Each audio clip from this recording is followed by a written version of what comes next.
ప్రగతిశీల మహిళా సంఘం రాష్ట్ర కమిటీ పిలుపులో భాగంగా ప్రగతిశీల మహిళా సంఘం ఆధ్వర్యంలో ప్రయాణికుల సంఖ్యకు తగ్గట్టుగా బస్సులను ఏర్పాటు చేయాలని డిమాండ్ చేస్తూ నిజామాబాద్ జిల్లా కులస్పూరు గ్రామానికి బస్సులను పంపాలని ఆర్టీసీ రీజనల్ మేనేజర్ కి వినతి పత్రం అందించారు.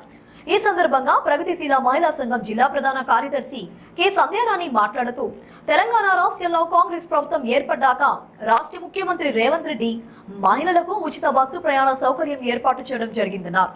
కానీ ఇదే సందర్భంలో అనేక రకాలుగా ప్రయాణికులకు బస్సులో సీట్లు దొరకక కష్టాలు పడుతున్నారన్నారు. మరోవైపు జిల్లాలోని అనేక గ్రామాలకు ఇప్పటి వరకు బస్సు సౌకర్యాలు కూడా లేవని తెలిపారు. జిల్లాలోని కులస్పూర్ గ్రామానికి మోపాల్ డిచ్పల్లి వైపు నుండి బస్సు సౌకర్యం కల్పించాల్సిందిగా డిమాండ్ చేశారు. ఈరోజు మహిళలు ఒక చోటు నుండి ఇంకో చోటుకి వెళ్ళాలి అంటే చాలా గగనమైనటువంటి పరిస్థితి ఏర్పడుతుంది.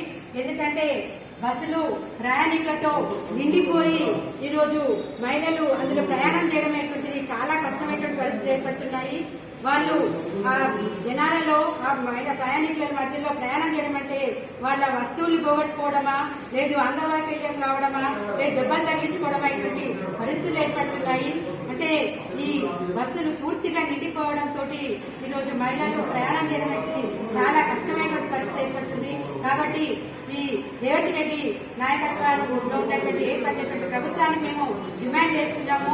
వెంటనే కొత్త బస్సుల్ని ఏర్పాటు చేయాలని చెప్పేసి మేము తెలియజేస్తున్నాం. మహిళలకు సౌకర్యాలు కల్పించాలంటే వాళ్ళకి ఈ బస్సులు ఏవైతున్నాయో వాటిని ముందు అందించాలని చెప్పేసి దాని ద్వారానే సౌకర్యం కల్పించే అవకాశం ఉంటుంది. కాబట్టి కొత్త బస్సులను ఏర్పాటు చేయాలని చెప్పేసి మేము ప్రగతిశీల మహిళా సంఘంగా డిమాండ్ చేస్తున్నాం. అట్లాగే కులాస్పూర్ గ్రామానికి దాదాపు 6 నెలల కాలం, సంవత్సర కాలం నుండి బస్సు సౌకర్యం అనేటువంటిది తీసేశారు.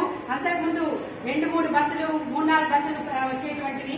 కానీ ఈ రోజు ఆ ఊరికి కులాస్పూర్ గ్రామానికి, మోపాల్ మండలం ఉన్నటువంటి కులాస్పూర్ గ్రామానికి ఈ రోజు బస్సులు లేకుండా పోయినాయి. కాబట్టి వెంటనే బస్సులు పునరుద్ధరించాలని చెప్పేసి ప్రగతిశీల మహిళా సంఘంగా మేము డిమాండ్ చేస్తున్నాం. లేని పక్షంలో పెద్ద ఎత్తున మేము ధర్నా కార్యక్రమాలు లేదు ఈ పోరాటం చేస్తామని చెప్పేసి డిమాండ్ చేస్తున్నాం.